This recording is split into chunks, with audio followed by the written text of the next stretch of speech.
కరుణించేవాడినై ఉన్నాను. హల్లెలూయా. అందరూ చూశారు నాన్న, 150 పాత నిబంధన 150 పేజీ. నన్ను ప్రేమించి నా ఆజ్ఞలను గైకొని వారి విషయంలో 1000 తరముల వరకు కరుణించేవాడనై ఉన్నాను. హల్లెలూయా. అంటే దేవుణ్ణి ఎవరిని ప్రేమించాలి? దేవుణ్ణి ప్రేమించి ఆయన ఆజ్ఞలు అనగా దేవుని వాక్యము మనతో ఏది మాట్లాడుతుండో ప్రతి ఆదివారము ఎప్పుడు ప్రార్థన పెట్టినా కూడా తినాలి. అలా ఆలోచన ఇక్కడ కూడా ఏదో ఆలోచిస్తున్నారు.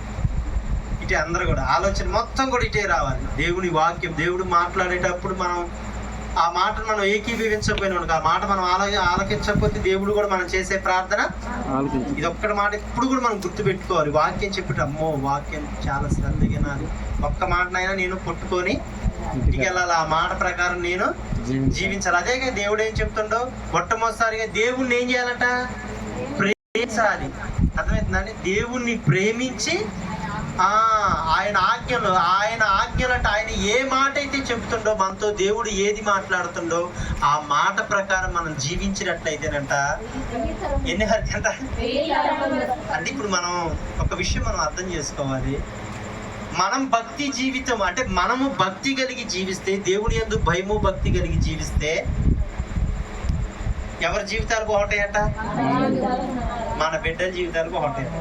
అంతేనా? 1000 తరాల వరకు అంటే మన బిడ్డల జీవితాలు, మన బిడ్డల కొరకు మనం ఎంతో ప్రయాసపడతా ఉంటాం, కష్టపడతా ఉంటాం, రేయి బగులు కష్టపడతా ఉంటాం.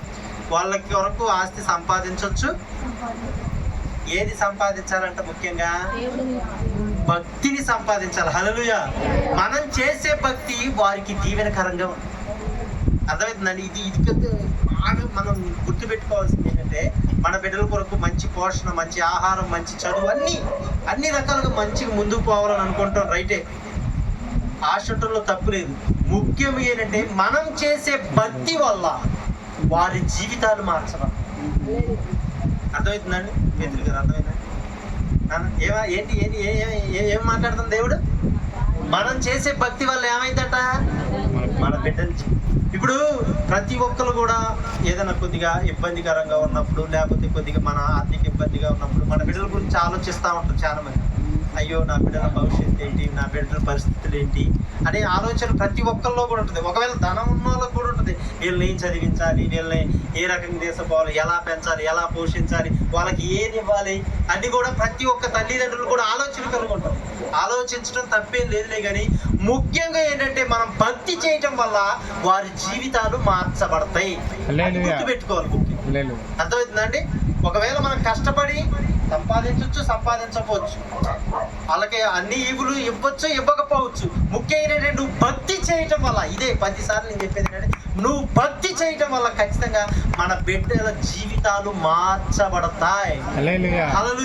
దేవుడు ఏమంటాడో, దేవుని యందు భయము భక్తి కలిగి జీవిస్తేనంట నీ భోజన వల్ల చుట్టూ నీ పిల్లలు ఒలీవ మొక్కల వలెనంట. అబ్బా ఎంత గొప్ప మాట తెలుసండి. ఒలీవ మొక్క అంటే ఒలీవ ఆ మొక్క చెట్టుగా మార్చబడి ఆ ఒలివ ఏరుగా నుంచి పైన చిగురు వరకు ప్రతి కాండం, ప్రతి ఒక్క బెరడు అన్ని కూడా పనిచేస్తాయి. ఏది కూడా వేస్ట్ కాదు.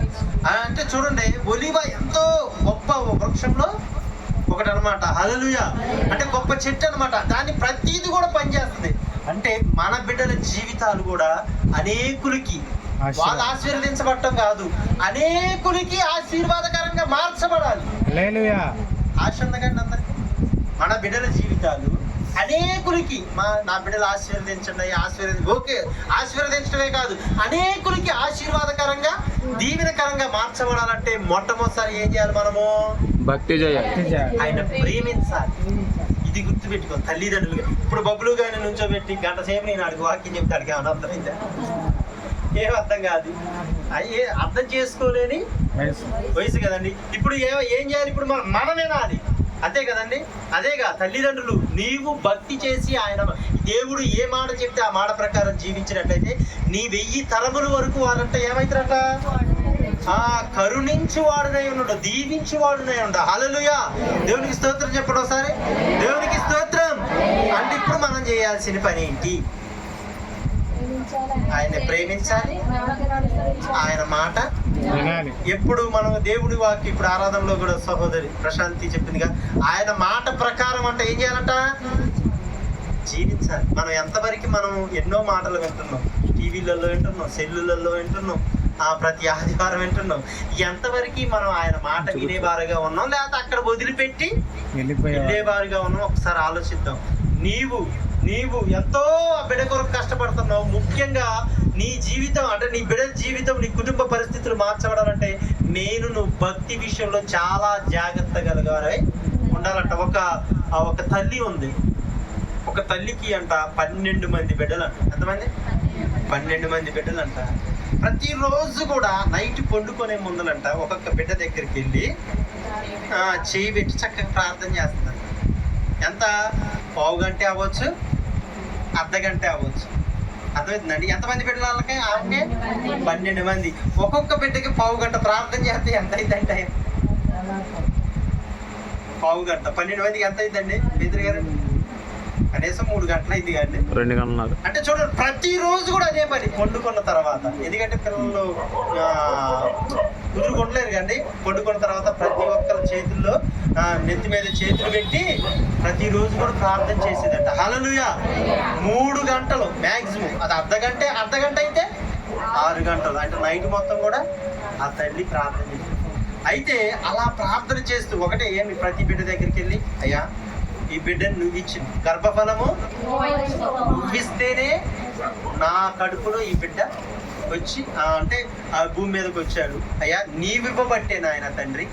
అయ్యా మరి ఈ బిడ్డని నా అంతక నేను నా శక్తి చేత, నా బలం చేత నేను పోషించలేను, పెంచలేను, వీడికి చక్కటి ఆరోగ్యం ఇవ్వలేను, చక్కటి చదువు చెప్పించలేను, అంటే చక్కటి స్థితి నేను కల్పించలేను. కానీ నాయన, అయ్యా నీ మాట నేను వింటా, నిన్ను ప్రేమిస్తున్నా నాయన తండ్రి, నీ మాట నేను వింటున్నా. అయ్యా నీ మాట వినేవారిలాగా నేను ఉండాలి. ఇంకో విషయం ఏంటంటే నాయన తండ్రి, నా బిడ్డల భవిష్యత్తు మార్చబడాలి. నా బిడ్డల భవిష్యత్తు అనేకులకి ఆశీర్వాదకరంగా మార్చబడాలని, ఆ బిడ్డల కొరకు చక్కటి ఆరోగ్యం, ఆయుష్, ఆనందము, సమాధాన, కృప, కనికరం ప్రతి విషయంలో నా బిడ్డలు మంచి స్థితిలో ఉండాలయ్యా. వారికి ఏ లోటు ఉండకూడదు నాయన. చక్కటి వస్త్రము, చక్కటి ఆహారము, చక్కటి చదువు వీరికి కావాలి నాయన ప్రభువాని. ప్రతిరోజు కూడా పావు గంట సేపు ప్రతి బిడ్డ మీద చేతి నుంచి ప్రార్థన చేస్తా. హల్లెలూయా. అయితే పోను వాళ్ళు పెద్దోళ్ళు అయిన తర్వాత ఒక అతనంట, ఆయన పేరు జాన్ వెస్లీ గారు అంట. అర్థమవుతుందండి? ఒక పేద ఆమె వల్ల ఏమీ అవ్వదు. కాకపోతే ఏంటంటే ప్రార్థన, దేవుని భక్తి, దేవుని విషయంలో భయము, భక్తి కలిగి జీవించడం వల్ల ఒక దేశానికే ఆశీర్వాదకరంగా మార్చబడ్డట. అనేక మంది పాపంలో ఉన్నవారిని, శాపంలో ఉన్నవారిని దేవుడి వైపు తిప్పిండంట. ఆయన పేరేంటి తెలుసా అండి? జాన్ వెస్లీ గారు. హల్లెలూయా. ఆ పేరేం పేరు? ఓసన్న. తల్లి పేరు ఏంటంటే ఓసన్న జాన్ వెస్లీ అనుకుంటా ఆమె పేరు. చూడండి, ఒక తల్లి ప్రార్థన ఏమైంది? అనేకులకు దీవెనకరంగా మార్చబడ్డది. మెయిన్ అది మనం గుర్తు పెట్టుకోవాలండి. మనం చేసే భక్తి మన బిడ్డల భవిష్యత్తు మార్చబడింది. హల్లెలూయా. దేవునికి స్తోత్రం. ఎఫెసీయులకు రాసిన పత్రిక ఒకసారి తిన్నాను.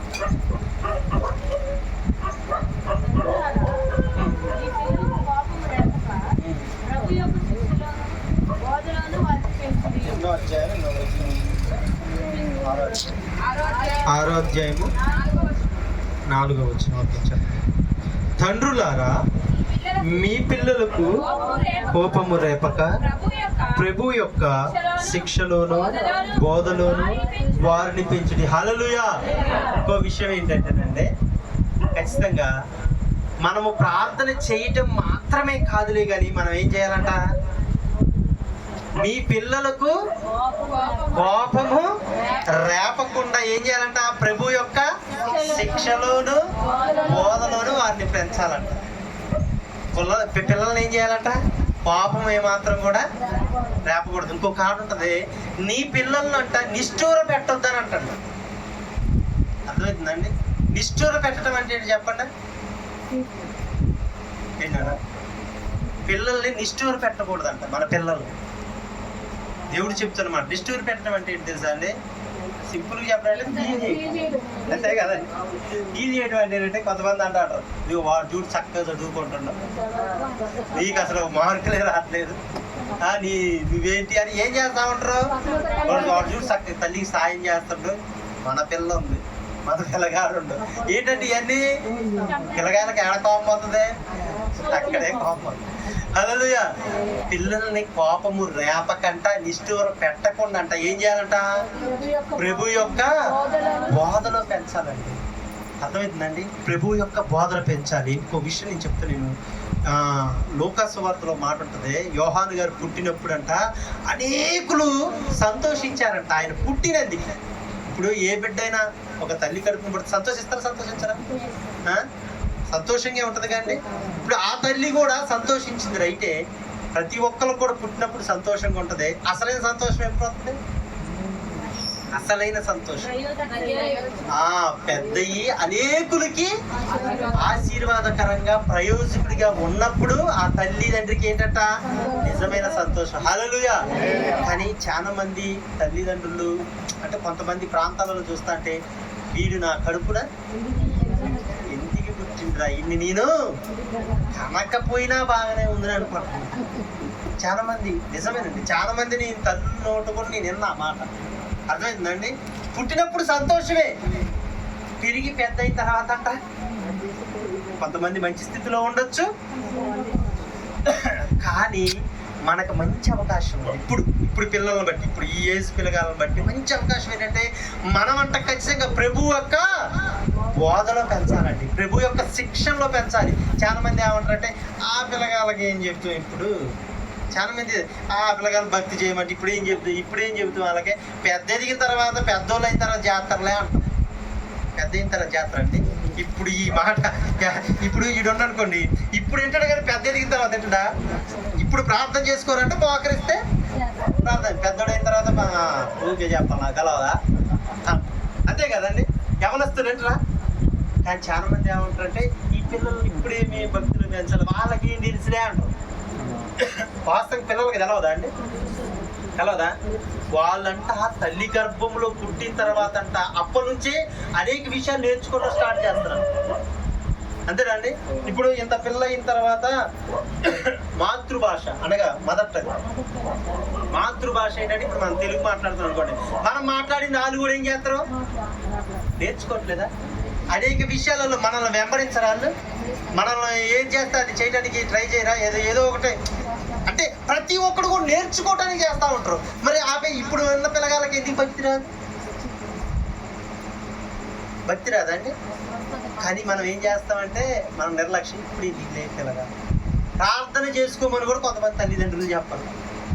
హల్లెలూయా. చేసుకోమని చెప్పి అంటే వాక్యం అంటే వాళ్ళు చదవలేరులే కానీ ప్రార్థన కూర్చోబెట్టాలి. ఎట్టయినా సరే ప్రార్థన అనేది కూర్చోబెట్టాలి. వాడు ఏంటి నిద్రమౌతులో ఉన్నా సరే, నిద్రపోతున్నా సరే వచ్చి నువ్వు ప్రార్థన చెట్టు ఖచ్చితంగా నువ్వు చేసుకోవాల్సింది. మనము చేయాలి అంట, వాళ్ళతో కూడా చేయించాలి. హల్లెలూయా. అదేనండి వారి జీవితాలు మార్చేది. అంటే నీ బాల్య దినములు ఎందే నీ సృష్టికర్తను స్మరణకు తెచ్చుకోమంటుంది. అంటే మన బిడ్డలు చిన్నతనం నుంచే దేవుని తెలుసుకోవడం చాలా అదృష్టం. కాకపోతే వారిని ఏం చేయాలి? మనము ప్రభు యొక్క బోధలోను శిక్షలోను పెంచేవారిగా మనం ఉండాలి. ఇప్పుడు సమయోలు గారు ఉన్నారండి, 2 సంవత్సరాలు పాలు విడటం. ఎన్ని సంవత్సరాలు పాలు విడిస్తారు? 2 సంవత్సరాలు కదండి. ఆ తల్లి ఆమె పేరు ఏంటంటే హన్న. అంటే ఫస్ట్ పిల్లలు లేరు ఆమెకి, పిల్లలు లేకపోతే దేవుడి దగ్గరికి వెళ్ళి ప్రభు మరి నాకు పిల్లలు లేరని నా భర్త ఇంకో పెళ్లి చేసుకున్న మరి ఆమె నా సహోదరి నన్ను చాలా ఇబ్బందికరంగా మాట్లాడుతుంది, ప్రతి విషయంలో కూడా నన్ను ద్వేషిస్తుంది, అంటే ఏదో ఒక ఇబ్బంది పెడుతుంది నన్ను. అయ్యా నేను తట్టుకోలేకపోతున్నాను, ఇద్దరు ఒక ఇంట్లోనే ఉన్నాం, చాలా ఇబ్బంది పడుతున్నావు నాయన అని దేవుడికి మనసులో ప్రార్థన చేసుకుంటున్నాను. ఎట్లయినా సరే ప్రభువా నువ్వు గర్భఫలం నువ్వు ఇచ్చేవాడివి, ఖచ్చితంగా నువ్వే తప్పనిసరిగా నాకు గర్భఫలం ఇవ్వాలి తండ్రి. అయ్యా నాకు గట్ల గర్భఫలం ఇస్తే నా గర్భఫలాన్ని నీకు నేను ఇచ్చేస్తానండి. పుట్టిన బిడ్డను ఏం చేస్తానండి? ఇచ్చేస్తానండి. హల్లెలూయా. ఆ బిడ్డ నీకే ఇస్తాను ఆయన, నీ పరిచర్యకే నువ్వు వాడుకోనాయన అని అన్నప్పుడు మొక్కుకుంది అనమాట. బిడ్డనే దేవుడికి అసలు పిల్లలు లేరు ఆమెకే, కానీ అయ్యా నువ్వు ఒక బిడ్డని ఇస్తే, మగబిడ్డని ఇస్తే ఏంటంటే చూడండి, మగబిడ్డని ఇస్తే ఆ మగబిడ్డ నీకే ఇచ్చేస్తున్నది. ఖచ్చితంగా సంవత్సరం తిరక్క ముందరే ఆమె కడుపులో అంటే మా ఒక పిల్లవాడు పుట్టిండు. పిల్లవాడు పుడితే ఎమ్మటే తీసుకెళ్ళి ఇవ్వలేరు కదా, అవునా కదా? తన తల్లి ధర్మం అనేది ఖచ్చితంగా చేయాలి. ఇవన్నీ కొన్ని 2 సంవత్సరాల దాకా పాలుతో పెంచిన తర్వాత ఆ పాలు విడిచిన తర్వాత ఇంత 2 సంవత్సరాలు ఉంటుందని చిన్న పిల్లగాని తీసుకెళ్ళి మందిరానికి దగ్గర తీసుకొచ్చి మందిరంలో తీసుకొస్తే అక్కడ పాస్టర్ గారు ఉంటారు కదా, ఇదిగో పాస్టర్ గారు అండి, మరి ఇదిగో నేను మొక్కుకున్నా ఈ బిడ్డని దేవుడి సన్నిధికి ఇస్తానంటే పాస్టర్ గారు ఎట్లా చూసి, ఏంటమ్మా ఈ పిల్లగా నేనేం చేసుకోలేనమ్మా, ఈ పిల్లగా నేను ఆడపించేది నేను, నా వల్ల ఆడైద్ది, కుదరదమ్మా, నేనే వృద్ధాప్యంలో ఉన్నా, నా పరిస్థితి కొద్దిగా ఇబ్బందిగా ఉంది, ఈ పిల్లవాడిని నేనేం చేశానమ్మా అని వద్దని అంటాడు. కానీ తల్లి ఏమంటుంది, అయ్యా నేను మొక్కినయ్యా ఖచ్చితంగా తీసుకొని ఆయన అన్నప్పుడు అసలు పాస్టర్ గారు మాత్రం ఒప్పుకోవట్లేదు.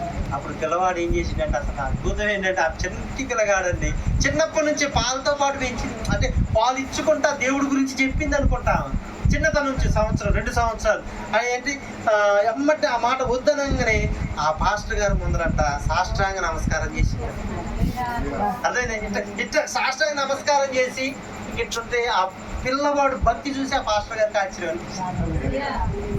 అర్థమైందా?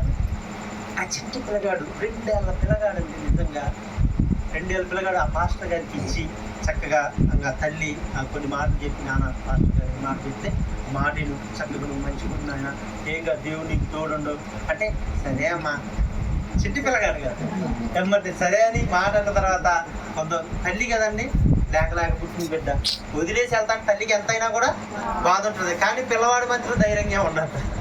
ఏమాత్రం ఒకవేళ బాధపడి ఉంటుందేమో కానీ ధైర్యంగా ఉంటా. పాస్టర్ గారి పక్కన ఏం చేసింది తెలుసండి, 2 ఏళ్ళ పిల్లగాడు పరిచర్య చేసిండు. మందిరం మొత్తం పొద్దుటే లేకటం చిన్నతనం నుంచే ఊడ్చేది ఏంటండి చీపురేనా, చేతులు అబ్బి అబ్బక ఆ మందిరం మొత్తం కూడా ఏం చేసేవాడు, ఊడ్చేవాడు, అదంతా శుభ్రం చేసేవాడు, ఆ బల్లలు తుడిసేవాడు, ఏంటంటే ఆ బలిపేటాన్ని తుడిసేవాడు, శుభ్రంగా పెట్టేవాడు అనమాట. ఎన్ని సంవత్సరాలు పిల్లగాడు?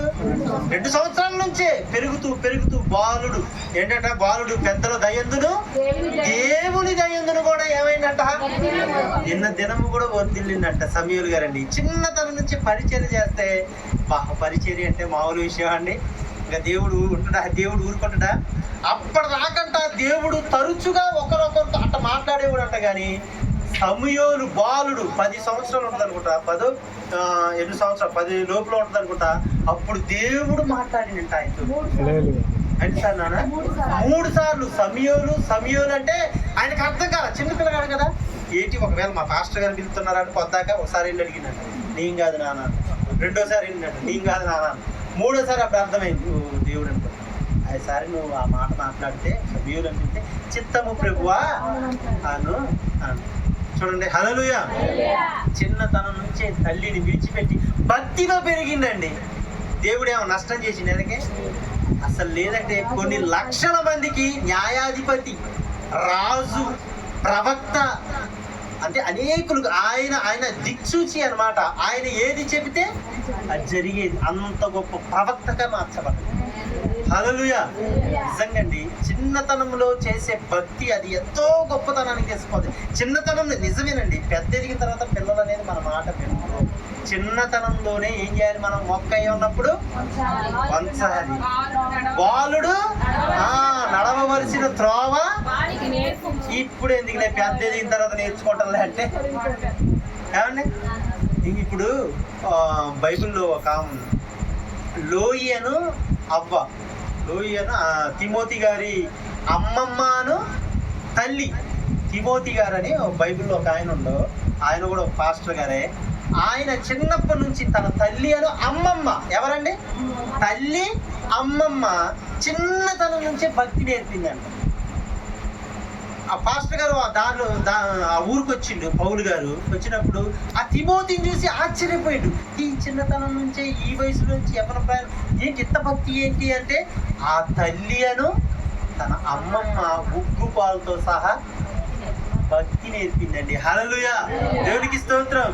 ఇప్పుడు పిల్లగాళ్ళకి ఏం నేర్పుతుందో తెలుసా అండి? ఇప్పుడు నేను అనకూడదు ఆ మాట, అమ్మాను అది చెప్తాను, అదను ఇదని అంటాడు.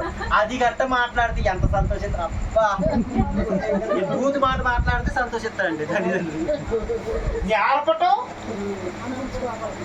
హల్లెలూయా. మనం ప్రార్థన నేర్పుతున్నామా? దేవుడి వాక్యం నేర్పుతున్నావా? నేర్పాలి. ఎప్పుడు నేర్పుతాం మనం? మనం భక్తి చేస్తే నేర్పుతాం. మనం భక్తి చేయకపోతే మన సీరియల్ చూస్తున్నాం అనుకోండి, మన సినిమాలు చూస్తున్నాం అనుకోండి, పిల్లల మీద కొద్దిగా మనం తిరగల వాళ్ళం అయితే మన మీద. ఎందుకంటే జనరేషన్ మారుతుంది కదా, ఈ టెక్నాలజీ మారుతుంది కాబట్టి ఏంటంట వాళ్ళకి అసలు ఏమాత్రం ఇప్పుడు వాళ్ళ జ్ఞానం చూసి మనకే ఒక్కోసారి ఆశ్చర్యం ఉంటుంది. ఆ జ్ఞానములో మనం దేవుని జ్ఞానాన్ని కలపాలి. హల్లెలూయా. ఖచ్చితంగా వారి జీవితాలు మార్చబడాలంటే మన చేతుల్లోనే. మనము దేవుణ్ణి ప్రేమించి ఆయన మాట వింటే మనల్ని కూడా అలా అనుసరిస్తాం. అంతే కదండి. మనం చేసే భక్తి ఎంతో దూర ప్రాంతంలో ఉన్న మన పక్కన ఉన్న మన బిడ్డల భవిష్యత్తు అనేది మార్చబడతారు. రోడ్డు మీద వెళ్తున్నారనుకో, వాళ్ళకు కంచె ఉంటుంది. అందుకే ప్రతిరోజు కూడా ఏం చేయాలంటే మన పిల్లలకి యేసు రక్తం చేత కంచె వేయాలి. ప్రతిరోజు పొద్దునే లేచి ప్రభువా నా కుటుంబానికి కంచె వేయాలి. ఏంతో కంచేయాలంట? యేసు రక్తం అని ఉపయోగించాలి ఆ మాట. నీ రక్తము చేత నా బిడ్డలకు కంచె వేయండి నాయన. ఎందుకంటే మనోళ్ళు అంటే మన బిడ్డలు స్కూల్కి వెళ్తూ ఉంటారు, లేకపోతే మనం కూడా పనులకి వెళ్తూ ఉంటాం. ప్రతిరోజు కూడా ప్రార్థన ద్వారా కంచె అనేది ఖచ్చితంగా వెయ్యాలి. హల్లెలూయా. దేవునికి స్తోత్రం. బిడ్డలు ఎప్పుడు కూడా మనం ఏంటంటే మనం ఇప్పుడు నిర్లక్ష్యం చేసినాం అనుకోండి, తర్వాత మన చేతి కాళ్ళు దొరకరు. అంతే. ప్రతి ఒక్కరు కూడా మనం చేసే ప్రార్థన వల్లనే అనేకులకు ఆశీర్వాదకరంగా మార్చబడిద్ది. పెంచటం వల్ల కూడా అనేకులకు ఆశీర్వాదకరంగా మార్చబడతారు. హల్లెలూయా. దేవునికి స్తోత్రం. వాక్యం దేవుడు దీవించును గాక.